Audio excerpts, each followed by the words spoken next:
All right, hi, everybody. Let's get rocking and rolling. Speaking, I'll get going on our Tuesday. You look tan though. Sorry. It's fine. Taylor. Interruption. in the Take crowd. your time. We got nothing going on here with you. And on that note, let's start with bucket fills. Who had something good happen this week? And I think this is probably pretty clear, but anybody online that wants to join in as well, this is like professional bucket fills, personal bucket fills. Like, let's just tell me something good, because that's what Tuesdays are for. Jim Gamble? So I've been out of town for like 2 weekends and all last week, and I want to give it up for Sarah for like down the floor, Yay. running the show, you know, getting sunburned down that way.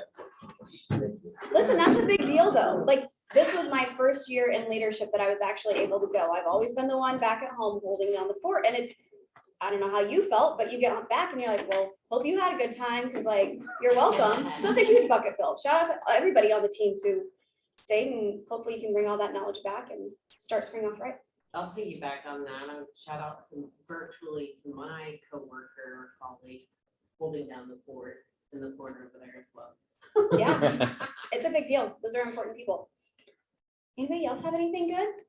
A wonderful you for doing team meetings since I was sore throat. We're double teaming it. Save your voice. Don't talk. And you got a house under contract. Let's go. I got 3 houses under contract. Oh, you me too. Oh, Yeah. I had a week. You leave and then all this stuff happens. Right. It's cool. It's Every time. excited. Every time. Anybody else with bucket fills? Sanctuaries, do you want to bucket fill them on that amazing, how many do you Yeah. guys have to your buyer seminar? It's a huge, it was a good event. was it 18? 19 or 20. About 19 or 20 people. Yeah. Oh my gosh. Yeah. They killed it. There was a great turnout with people that are probably all going to turn into buyers for them here very soon. It was a great event, great night. I'll say you guys always have a good setup for the event, for the events that you've had here. So it looks good. That's all Christina. It's yours to tell us. Okay, what was the best part of it then? Help us learn. Tiki tacos. Best part, I'd probably say, honestly, like Tanner's info. I feel like that answered a ton Yeah. of fear and questions and just unknown about the home buying process. So Yeah. I think that Talking with helped a the lot. buyers after, they really appreciated it. For first time home buyers or? First time Yeah. home buyers. That's exciting. Numbers Nice talk. Good Numbers job. talk. And Yeah. any brand new agents online, the thing is you don't have to have all the answers, right? You Right. just know the people that have the answers. That's the key to all of it. I know nothing. Cool. And if you were gonna do it different, let's just all learn. What's one thing you'll do different next time? Probably have a better way to capture referrals. We're still Alright. trying to figure that out. Yeah, haven't come up with a good system on that yet. Okay, cool. Back I enrolled for K-Score last night. That's a big All one. right. Congratulations. Super exciting. Let me know how the process works. in. Good. Anybody else, any other ones? Bucket fills, gratitudes?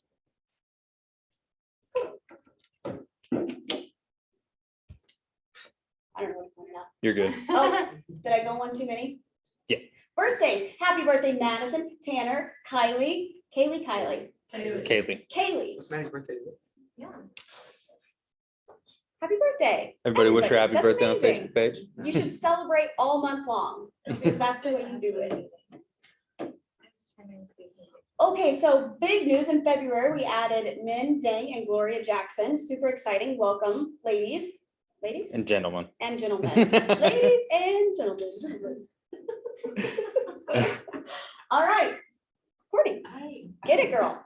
I'm back, but I don't really have any updates. We do have a fabulous, wonderful key that Scott alluded to at our last meeting, I think last week at our awards, for marketing and pictures after your closing. So come by and come close with platinum title. Ooh. We've got a key. We can do some marketing afterwards. Oh, That's exciting. how was Mexico?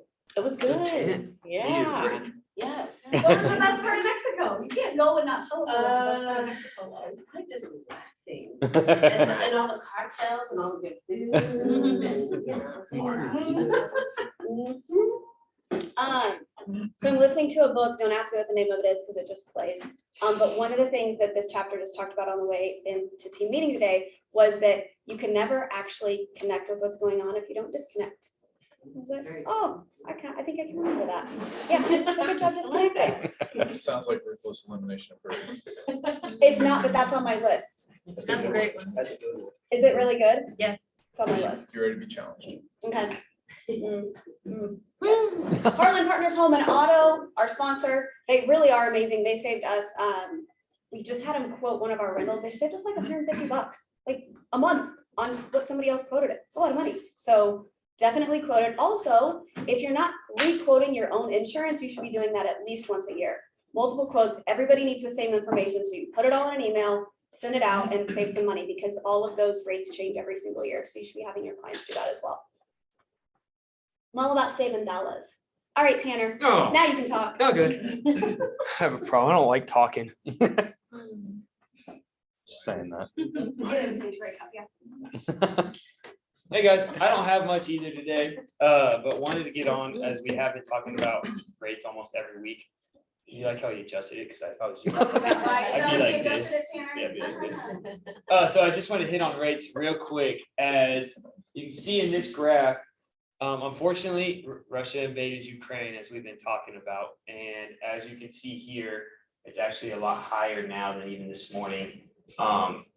They are starting to drift quite a bit up. So rates are back into the threes because of, like we talked about, Russia invades Ukraine, rates are gonna get better because the stock market gets lower, bond market, people start buying bonds because it's safer, which causes mortgage rates to go lower. So very, very sad what's happening. Mortgage rates are inversely related where they are back in the threes. So just keep that updated. I'll keep you updated on rates. But other than that, I don't really have much today since we talked. I mean, Wednesday was awards. So Do they think rates are gonna stay low while all that's a disaster? yeah, it's hard to tell because if anything happens where all of a sudden it's over, we have a really, really big few weeks coming up because the feds are supposed to announce in March their first interest rate hike.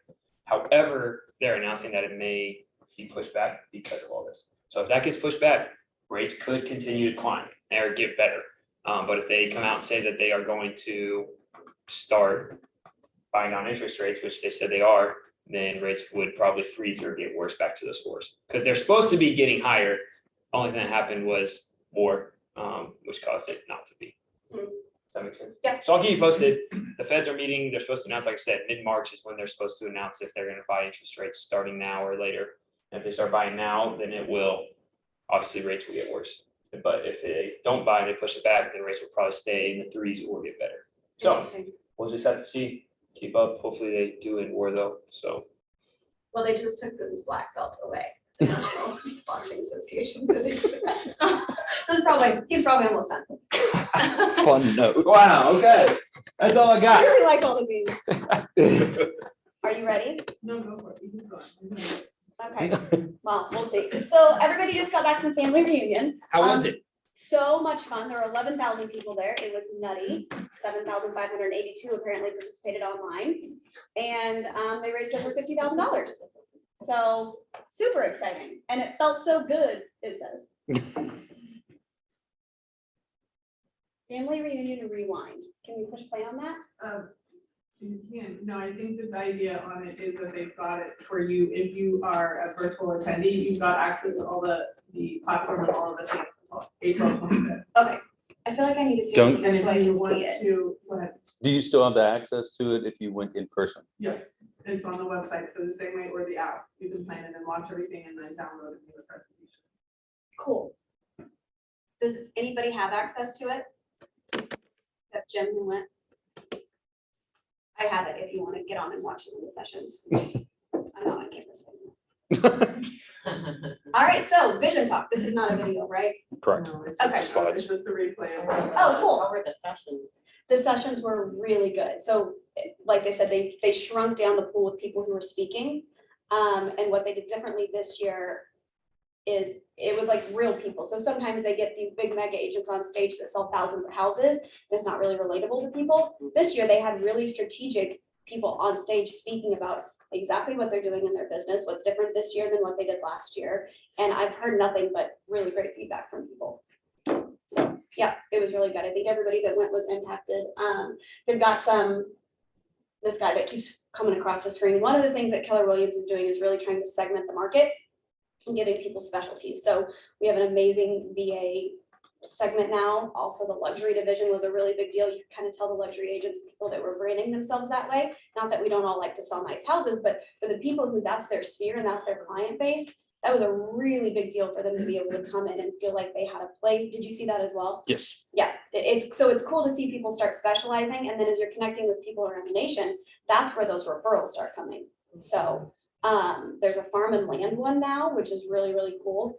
And I think the land people pass a ton of referrals because you can obviously buy land anywhere. These are developers that are coming in and buying it up and building houses on it. So anybody who wants to talk more about the specialties and all of the different market segments, I think what they say they launched 20 Yeah. 20 different segments this year. Yeah. So some pretty cool opportunities in marketing that you can snag and stick your name on and throw it out there. So numbers that drive the US real estate. Interesting. Let's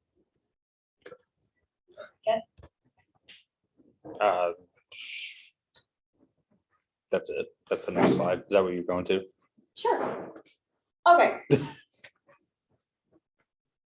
So this is all from Gary Keller's vision speech, which by the way is on YouTube, titled Gary Keller Vision Speech 2022. You can go in and watch it on 1.5 speed and get all of this information presented by someone who will do this better than I will.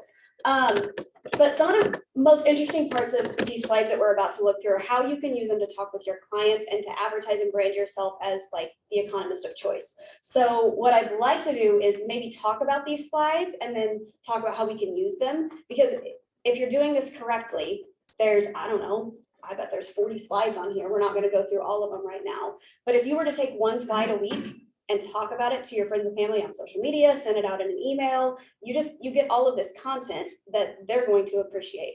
So the most important thing before we can go forward into having all this fun in 2022 is to know where we came from in 2021 and to know what the numbers look like. So that's what all of these slides are. Do you have anything to say about this one, Sadie? Yeah, do you want me to do some of the? Sure. So.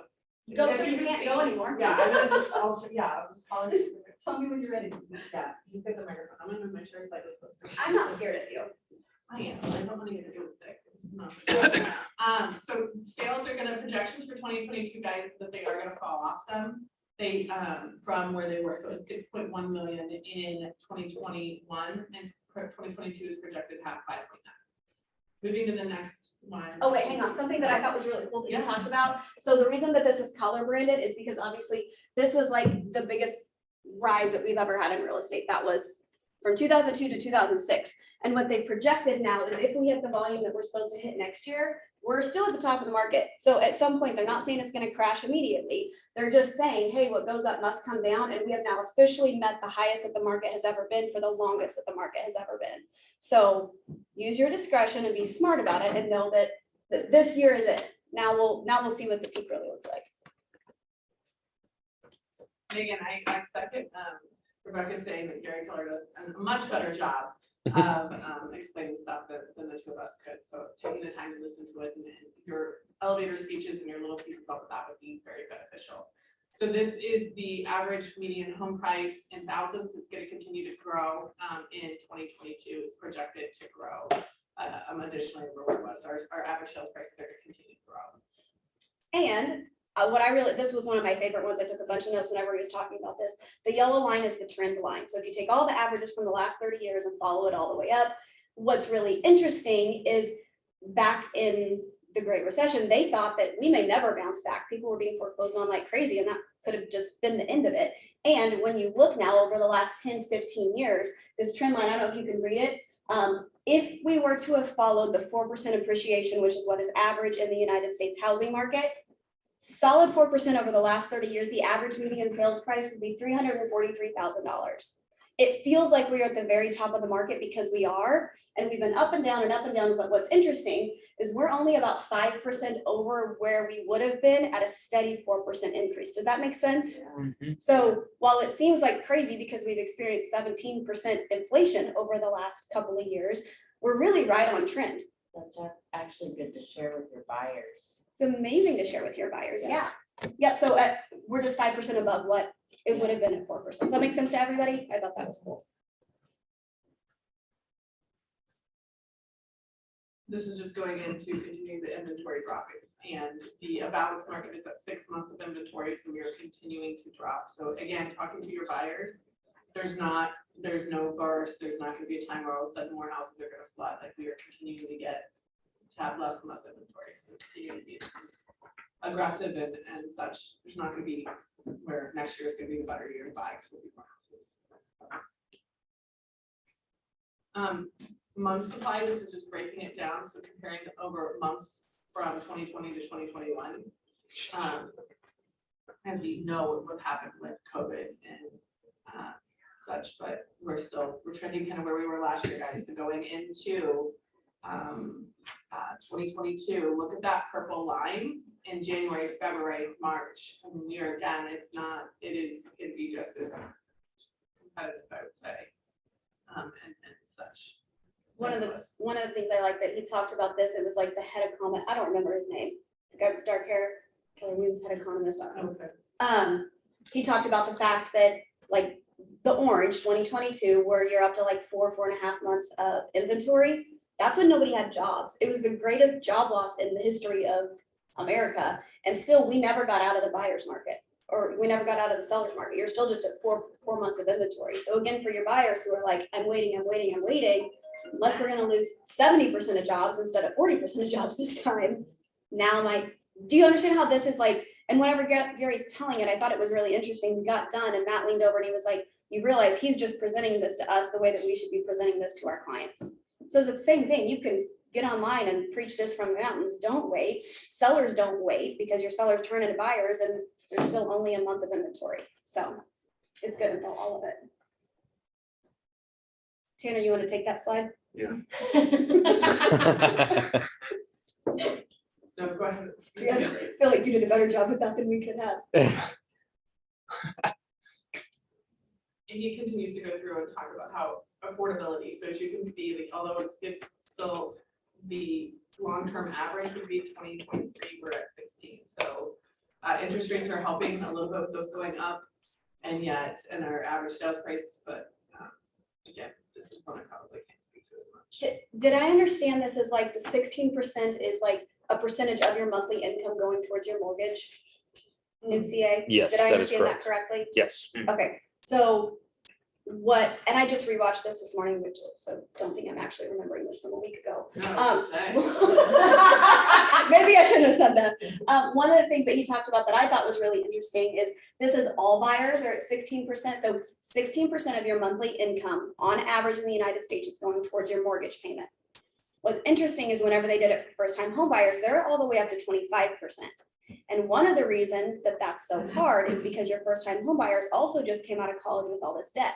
So we just bought our first car, we have all of our college debt, and as a percentage, I'm competing with people, it's 25% of my income and only 16% of their income, so that's not fair, that hurts. And you can help your first time home buyers understand why it feels so hard to compete with these people, and not that we don't, but it might make them feel a little bit better that they're not crazy, they're just in a different financial situation than everybody that's like spending 16% of their monthly income.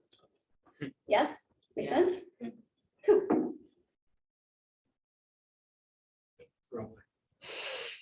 Is it? Oh, 5 comes after 6? No, No. 4, 5, 4. I feel like we kind of beat mortgage rates.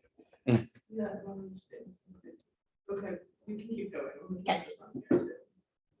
We'll see if there's anything else. If anything pops up that anybody has any questions about, we'll stop and we'll go over it. Obviously, the monthly trending sales are always really interesting. Seasonality in our market is what it is.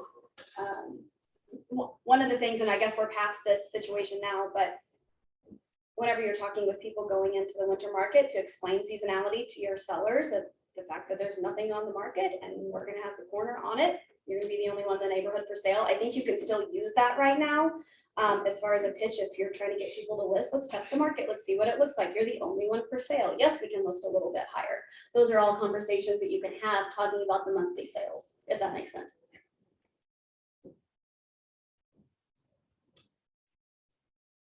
They're expecting, so what they're projecting, guys, for 2022 is that Last year we experienced 17% increase annual appreciation, so that's a great number to share with people. expecting 9%. And then year prior it was 9% in 2020. So in 2022, they're still projecting 9% appreciation. So when you have people reaching out to you asking, should I buy? Do we want to be on this side of that 9% or do we want to be on the other side of it? So we're still projecting 9% appreciation in home values, home prices in 2022. So something they said that I thought was really funny. So I guess every real estate company kind of predicts what they think the market's gonna do, and I'm sure all the banks and everything else. So Keller Williams is saying, we're thinking 9%, and I guess the averages are anywhere from 5 to 9%. That's what most people are saying. Zillow came out and publicly declared that they think 22% increase. So whenever you're wondering where your buyers are getting all this random information from, that might be another reason to talk when we're talking estimates and all the things. They're just like so far off. And so, but knowing what people are reading, because they think Zillow is a credible source, they see 22% increase and they're like, cool, let's go. So.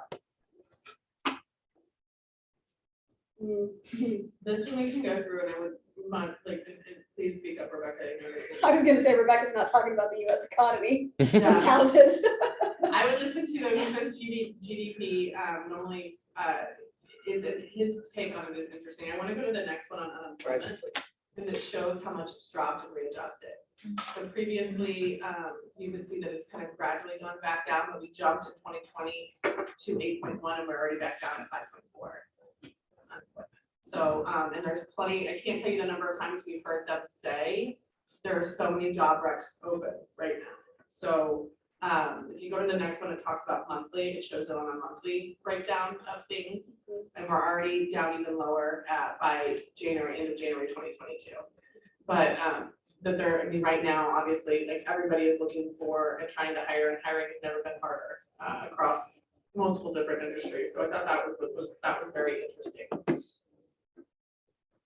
One of the things he talked about there that made sense to me, and I hadn't thought about it before, is a reason that there's so many people out there that have buying power is because there's no jobs. So all of our talented buyers and sellers, all our talented clients just got promotions. They got better jobs. They switched industries. And so they've got all this extra cash now. And we know that most Americans, when we have cash, we spend it. So I thought that was an interesting stat with unemployment.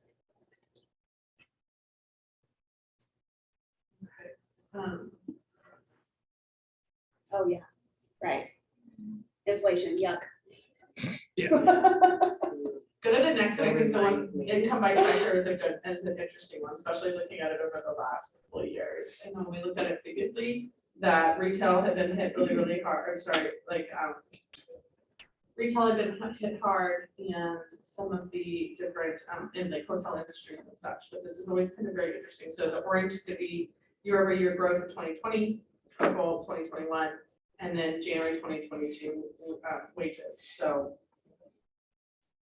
part of this is that the cost of paying these people have gone up in different things, but it's just very interesting how so many things have increased greatly between 2020 and 2022, just because labor is so much higher. You know, it's more expensive, and the great resignation too, that's going on currently. So on this one of the things, and I think you talked about this from stage 2, is making sure that if you have connections, like for example, I know in my neighborhood, there's a lot of people that work at Ford and the different car plants. So if I was gonna get on and talk about how this is affecting everybody's lives, I would probably spend a little bit of time. I might even title my post like, what's going on in the manufacturing industry, to make sure that you're in front of your database in the right way. And whenever you can sector yourself and make sure that you're talking about the different niches, you're gonna get better engagement, just be a little bit more specific. Yeah, keep going, it's okay. I really, honestly, all of these slides, guys, it would be very valuable for you to, they're all available to you. We will upload them to the private Facebook group. Go through and listen. It is not, the vision speech is not that long, but having those points to be able to talk through, he does an excellent job of explaining it all. I just wanted to, it's one of those things that makes it valuable for you to create content, but also for you to just be aware of, so when people are asking you about things, you're able to speak to them. This was amazing with the new homes that are being built. You can see what a drop off there was after 2007, 2008, and it's slowly been growing. And now we're above the long-term average with 1,100 homes, new home starts. Do you remember, I don't, I didn't watch this far this morning, Do you remember how long they thought it would be before inventory catches up new homes? It was something like 7 to 10 years. So if we continue the line, if we continue to build 1,000 new homes a year, drop that many foundations, you still have to make up for all of this inventory. Does that make sense? We missed out on 10 years of new homes that should have been started, which is what's caused all the issues to start with. We just don't have the home. So even if we continue to build at what we're supposed to build at, that buyer's market is not gonna come back for, it was between 5 and 10 years. I don't remember how long it was and how many extra foundations they would have to drop. The problem is all those foundations, even if when you look at Kansas City, they're all way out. People want to live in the city for their jobs. So you've got to let the other local economies and the small cities build up around it. So it's going to be a minute if you just look at new construction starts as an indication of like when the market will even out. I think that's the same thing. Yeah, I think what's interesting here too is that blue line is gonna be the median new home price. So as you can see, new single family home sales, so the sales are down, but that price obviously means the lumber and supply chain issues, but like the difference in the growth in that price too is pretty interesting. All right, the next one goes, and I don't know if you want to speak to this, I did 2 of the experiences. You do it. You want me to do it? Okay. So I'm gonna sit over here. Switch. Okay, so I thought this is the keynote speaker, and it was it was one of the best keynote speakers that I feel like they've had in a long time. And he came on and talked about the happiness advantage. And he had a father that was a professor and neurologist, correct? I think so. And he went to him and said, I want to do experiments on happiness. And it was really, really interesting. He went through a couple and he did a great presentation. Again, it's something that you can go on with your signing on your bank account, but it definitely was, he talked a lot about in the initial part of the keynote that we often will say, when I sell this many houses, I'll be happy. When I complete this degree, I'll be happy. When I get a home, or when I have a baby, or when I have, a significant other, or when I ran that marathon and get in shape, I'm going to be happy. And instead of learning to be happy now, what a difference that can make in the outcome. I would say personally, I think we all know that there's been transitions in my world over the last couple of years. And I do distinctly remember waking up one day and being like, you know what, there's a lot going on. And yet I have a beautiful life around me. I've got a beautiful home, I've got a beautiful boys, and I need to choose now to be happy. And it was definitely interesting as he went through things, because it was something that obviously I went through on my own and not through learning it from him and the great experiences he had. But what a game changer that was for me, where it was like, you know what, I don't have to wait for this to be done to be happy. I don't have to wait to hit my sales numbers or whatever my recruiting or whatever my numbers are to choose to be happy. And what a different game changer that is. One of the experiments, if you go to the next, this was very interesting. I don't know if you felt super uncomfortable doing it. He asked everybody and he talked about mirror neurons. He asked everybody and he was really funny in how he did it. But he's like, we're gonna pair off, okay? So you need to find a partner. And okay, so to pair off, okay, the person that is, furthest on the left, you're gonna be number 1. The person furthest on the right, you're gonna be the second person. And he said he had done that because he had, with some bank or something that it took him 10 minutes to figure out who gets to be number 1 and who gets to be number 2. But basically, we went through this long drawn out piece in which he said, okay, so person number 1, you're gonna look at person number 2, and no matter what they do to you, no matter what they say, you cannot react. You've got to hold a firm, still face and not react, basically. And so it was really interesting going through it. I don't know, Jim, if were you able to attend? Okay. It was very interesting in the moment being there, because he's really like making a big deal out of it. Like if they come at you, if they're gonna hit you, you can be very, or whatever, right? He's making a huge deal out of it. And then he basically has the second, he instructs the second person, so you're facing each other, they have to smile at person number 1. And so person number 1 has been instructed to be dead in the face, not have any reaction whatsoever. And it was very, very interesting, because it was extremely hard for person number 1 to not react. You've got these mirror neurons, that when you see someone else happy or when you see someone else expressing something, you would have that same reaction in you as well. So I thought that was a really neat experiment, and something to where a lot of times, I don't know about you, but I will often say positive things or uplifting things to others, because sometimes it helps lift me up as well, right? The other experiment which I thought was interesting was he talks about how if you don't, was it 15 years, if you don't brush your teeth are actually made to where they're gonna rot out after 15 years. Nice. And so our part of our, like, how we're raised and what we do is we brush our teeth every day, right? Like, hopefully each of you brush your teeth at least once, if not twice or 3 times a day. But he goes through how we as a society have learned to do this activity to keep our teeth from rotting out. Well, one of the things that he spoke to then is why not do something similar with showing gratitude? Gratitude also is something that can help you with anxiety, help you with your mental health and whatnot. And so he walks through that. Many of us, I have a 5-minute journal and which has been beneficial, especially in times where I've had high anxiety or I'm stressed, or there are times where, you know, you're kind of doubting this business and life in general can give you times where you've got to, you know, lean on that gratefulness, right?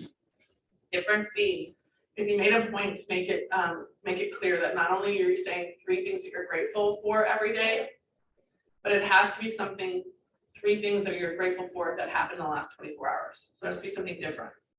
Because it's too easy for you to say, I am grateful for my sweet boy, like my sweet Maxwell, right? Well, that's not gonna trigger anything in me necessarily, because of course I'm grateful for my kids, I'm grateful for my job, I'm grateful for great coworkers, that's not triggering anything. Now, if I'm forced to say, I'm grateful that Maxwell took out the recycling for me last night because I wasn't feeling one. He you know, like that's different, right? And that's triggering something in me, right? Or and how if you're taking it to the level of doing it when it's within the last 24 hours, how much it changes, because it's going to trigger different Those neural pathways. to actually have an emotional reaction to it versus saying, I'm grateful for my son, right? But I'm grateful that he saw like and went and did this, you know, kind of thing for me or whatnot. I thought that was really interesting, and he encouraged you to do those 3 gratefuls while you're brushing your teeth. I mean, you're brushing your teeth so they don't rot out. Why not say the 3 things you're grateful for that have happened in the last 24 hours while you're brushing your teeth? He was absolutely amazing. Happiness Advantage is the name of the book. It was a very powerful. I mean, walking out of that was very, very interesting. How much you can choose happiness. And how much of an effect. And then it's a science, like the fact that like literally he's done all these experiments with different companies. There you go. There it is, sorry. And you're good. Well, and then he also on that, he talked about like people in your life who are pessimists, who they always have horrible negative things to say, or they just, you don't like being around them. If you can pattern them that whenever I'm with you, Nick, you're not negative, but if I was with you and every time I was like, tell me something good, what's going on in your day? You're gonna be conditioned then that whenever you're around me, you know what's coming. I'm gonna want you to be positive and we're gonna engage because I'm gonna smile at you. And you can't not smile if I smile at you. Yeah. But I think that's really interesting, especially when we're working with our clients, because you can condition them as well. You're gonna work with that person for 45 to 60 days. And how much of a different experience is it whenever I call Sally to have a price reduction conversation, if every time I've talked with her, we've had a positive interaction, as opposed to she just knows she can be negative with me all the time. So I thought that was interesting too. Anything else? Nope, I think going through just some announcements there. So KW Cares to celebrate 19 years, giving on the 8th. Want to hear more about that? I don't have the clicker mastered yet. You're good, you're doing great. Julia Lachey, Israel, was able to get up and speak. We were able to hear her speak as well. She is going to be doing the Colors of Real Estate on the 9th at 2 p.m. Central Time. And then Unconscious Bias in Real Estate on the 23rd at 2 p.m. And that's just kind of going through a little bit more and helping. I thought it was what she shared and what I've heard her speak on before has been very, very beneficial, because I don't think we all always understand how much of a difference and how important it is for us to help be part of. Shift is the 9th, so next week, the 9th and 10th, noon to 4 p.m. If you want to do the shift workshop with James Shaw, highly recommend. Highly recommend that. I love where Rebecca's getting her phone out. My coach told me I have to go to it and I haven't signed up yet. Love it. So I'm gonna be out of town while it's going on, but she was pretty sure that they'll send recordings of it. So sign up, get them. What a title, VP of Learning. And then this is just different segment events. If you're wanting to get into the luxury learning series, that's March 11th. So watch for that next week at noon Central Time. Of course, commercial, land, and luxury, a little bit more what Rebecca was talking about with how they're segmenting out the market. Do they feel like that's a competitive advantage for agents to do that? Are they recommending Yeah, it? I mean, and Kalina Schumacher is an agent out of the Overland Park office, and she was on a panel there as well. I mean, her business, she's completely like built out of getting referral, but yes, like getting common people together for that agent referral piece. But also allows you to specialize, right? Instead of just being KW, you could be KW luxury or KW land, kind of a PCS, like it's a differentiator. Okay, there's a whole bunch more numbers. We can fly through this if you'd like, but this was just looking at there being a drop below what, and I can't see it. I don't know how you're doing it before, Rebecca. It was a lean, was it rock with it situation? The level of first time home buyers is below historic norms, and I think that was the piece where they kind of talked more about, again, the percentage of their normal monthly income that goes towards. And two, they're competing with investors. Think about it here in Kansas City, guys. That's who's competing for that home that somebody from out of state buying to turn into a rental. It's definitely never been a harder time to be a first time home buyer. But working with great agents and professionals like you, make that all happen. Here's the reasons why they are primary reason for purchasing a home. I think we won't go through all of this in great detail, guys. Go on, look at and listen to Gary talk about it, but also look at this. This is helping you understand how to cater your marketing, how to cater what you're stating. But their desire to own a home was high on that ranking, as well as buying a larger home or being closer to family and friends, and then a change in a family situation. So it continues to move through. It goes through both the buyer side of things if you want to continue. Click. This was always interesting, guys. And when I saw, and Rebecca, you chime in too, but what I saw when you see this is the tenure in previous homes. I don't know how many of you have people reaching out to you that they bought a house even like less than a year ago. And either they're getting relocated for family or for work, or and we've talked about this before, some of them compromised more than they wanted to, or they made some rash decisions that like, hey, COVID, I need more space. And then they're like, actually, homeownership or owning a large piece of property is not necessarily what's for me. But look at the opportunity there between 1 and 5 years, you've got, what is that, 38%. And so I know when a lot of times we're thinking about who do we reach out to, even our own network, we're thinking, well, they just bought a house 3 years ago. There's no way that they want to sell. We might actually be really surprised at how many of them are ready to sell. And with those Really good increases point. in people changing jobs or professions with the Great Resignation and where they're kind of leveling up on their pay, don't misinterpret that there's a lot of people that are moving a lot sooner. The next one goes over how long they thought they would be in their home. This voice super funny. So this is when you're asking people during that initial intake, how long do you think you're gonna live here? And how many times do they say 4 to 5 years or 8 to 10 years? Like those two really are the buckets. I mean, it's funny that they're so much bigger in percentages to all of the others, because those are they not the common answers you get?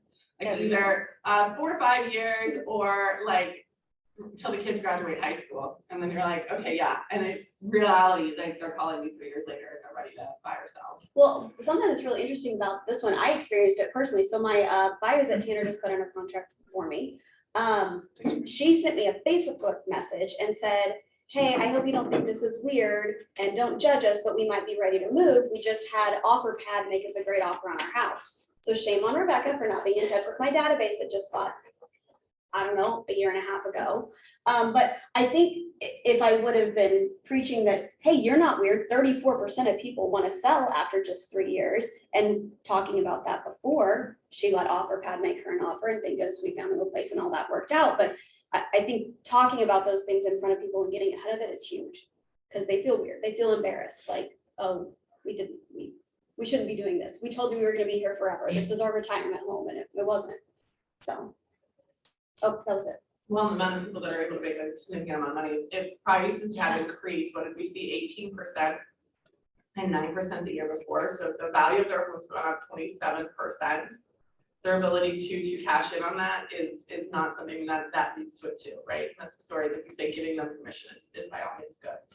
I want to make sure we've got Randy here at the end. So weeks in the home search is consistent at 8 weeks.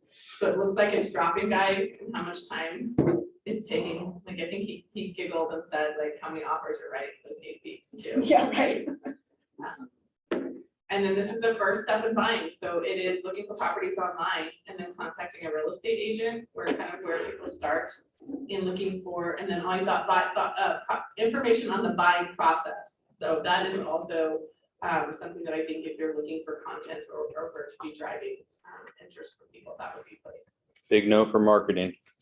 Okay, and then sources for what they use, the real estate agent, mobile device, or open houses, online websites. This was kind of interesting of where people would go to look for sources, but mostly the real estate agent, like they're coming to you guys, they want you to be the expert.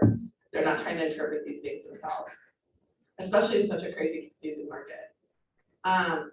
Where they found the homes that they purchased, he did comment on how this is a little skewed. Because yes, a homeowner or somebody, a buyer could have found their house on the internet, but it might be because a real estate agent sent them that on the internet through an auto email or something of that sort. But large majority is on the internet and from real estate agents. This was just going over stuff, so, and we don't need to go through this now, but if you're looking at what you should be including on your websites, it's just showing what things that they've done with value. So orange is what they found very valuable. Here just spoke to how they're primarily 87% using an agent to buy a home. So in a time in which it's the best seller's market, agents are utilizing, or buyers are utilizing agents to purchase their home, which makes sense. You've got to be able to be competitive and understand how to do it. But we're really driving out the for sale by owner. And then this is talking about what they want from, what agents want from, buyers want from their agents, helping find the right property to home to purchase. And I think some of that too, guys, is helping them understand whether compromises have to come, right?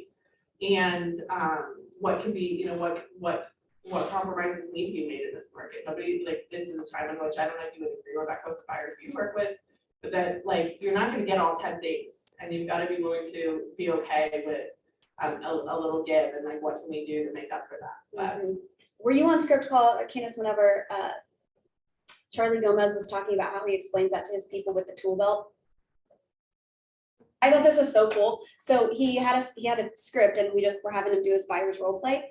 And he said whenever he's sitting down with a first time home buyer, really anybody at this point, he's like, listen, we're all on the same team and we're building this together. So if we're looking at our tool belt, and he goes through all the different ways that you can make an offer on a house. So we can buy it as is, we can waive the appraisal, we can, and so he's explaining this as like, all of these are tools in our tool belt. So he's like, I'm not telling you what tools we have to use, but I need you to tell me what's at my disposal. So whenever we go to make the offer, I know what I'm working with.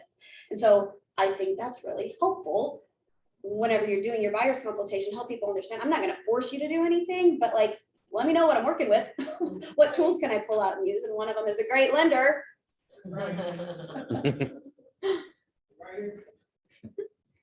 This is just kudos to referrals. And so all of you all that are pouring into making sure, and remember, like, so many times people say, well, everybody in my network's already got a house or aren't gonna be selling anytime. Sure.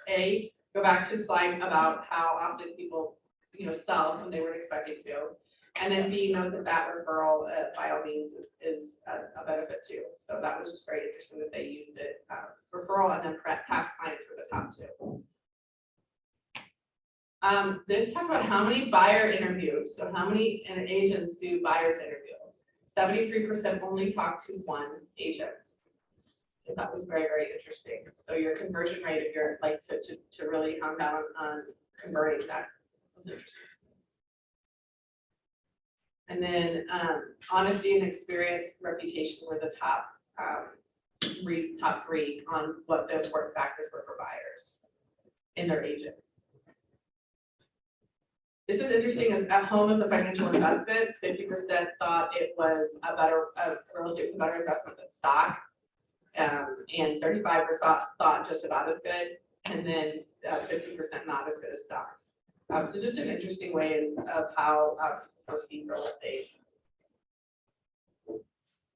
And then this is going into repeat referrals. This is saying that they would definitely buyers, would they use their agent again? 75% said yes.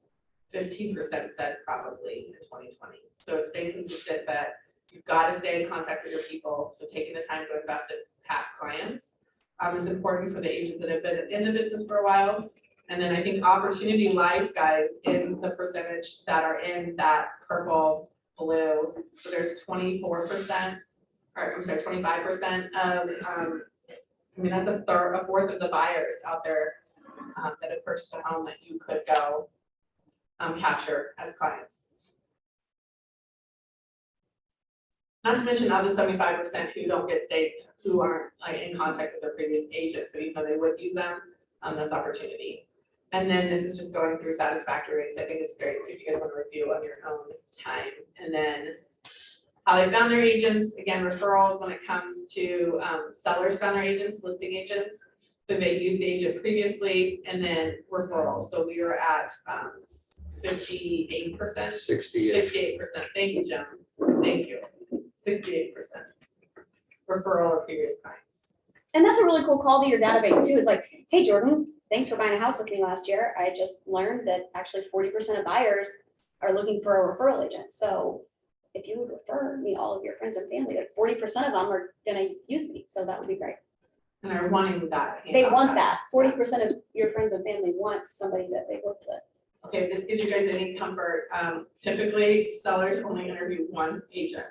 So I know some of you all are out there like really trying to ramp up business. You might be competing more often. So you might be in that 10%, 5%, or 3% that have 2 or 3 or 4 or more that they're up against. Anytime I went to a listing presentation, they were interviewing more than 3 agents. I sometimes was just like, you're gonna be, oh, no. I don't need your cutting. Right? Well, I mean, if you're interviewing 4 or more agents, you probably You will more. way more time than. Right? But 82% aren't, so just, I think that's encouraging, right? And don't you think that drops off? I think it drops off in the summer when all the agents get really busy and they're not cold calling anymore. So if that's been painful over the winter time when there's no inventory, it's gonna get better. And then this is just going through what people are looking for. So again, if you're looking at what to include in your listing presentation or what you're to include in your, what you're sending out to your people, I think it's a helpful one to look at. And we will again, not all of it up. Okay, yeah, keep going. I think similar, same thing that we've had before, with this is just the sell side. Okay. Chad Hines is going to be here at Boulevard again for an event on the 28th of March from 10 a.m. to 2 p.m. Tickets are $97 for this. He is a great coach and motivational speaker that just tells it how it is. Great opportunity for you to learn and expand. He just wrote a book and Matt is featured in it. And that is featured in it. Wow, that's impressive. Steve just said that at the event tonight, so. Oh, look at that. Oh, K-Score. Send me all your people. We want to get them enrolled. That's exciting. K-Score is the free real estate school for March, or for Missouri. Is what Yes. K-Score is for anyone who's wondering. So if you've got people that are wanting to take real estate classes at no cost in Missouri, we can do so through K-Score. March social media calendar is out, guys. You want that, and then there are new design updates under designs. So if you want to be using quick to cut out, that's there for you. Okay, is Randy on? I think he's the next one. No Randy. No, Randy. Okay, Oh. interesting. Okay. I think I could speak to what the next one is. I heard it at the other office. Okay. So he talked about dual commission. If you are listing a house for sale and you were to receive an offer from an unrepresented buyer, and that changes the percentage of the commission, you do have to disclose that. For example, if you tell your seller, if it's an unrepresented, if it's a buyer's agent and a listing and myself involved, then it's gonna be 6% split, 3% and 3%. But now if it's an unrepresented buyer, I'll charge you still 3% on the list side, but I'll do it for 2% on the buyer side, because they're unrepresented, or whatever that might be. You do have to disclose that to any buyers agents making offers. So you need to make it clear to them that we do have an offer in hand that is an unrepresented buyer, and so the commission has been reduced by 1% for that. There is a place in the MLS too where you have to disclose it. So here, and he showed it under the price, you can see when you're entering your MLS, this is where you go find to enter that, what that dual commission amount is. Does that make sense? It's a new field. Okay. The other piece, if you want to go to the next slide, I know we all went to the mandatory classes in its present condition, right? Wanted to make it very clear to people though, because I don't know that it was completely clear in that presentation or in that meeting, and we've had it come up. If you're using in its present condition, guys, and you check box 1, and then let's say there's a major sewer issue, so the sewer line needs to be replaced. I know we've talked about in the past, you can always go back to that homeowner and say, I know I checked box 1, and we understand that we said we were gonna take it as is, we can send the cancellation because there's this $9,000 sewer repair. And yet, if your seller is willing to address the $9,000 sewer repair, then we would move forward, kind of a thing. Note that in doing this, when you check box 1, if you want to make sure that you're protecting your client and not putting any kind of earnest money in harm's way or to where it could be not returned to the buyer.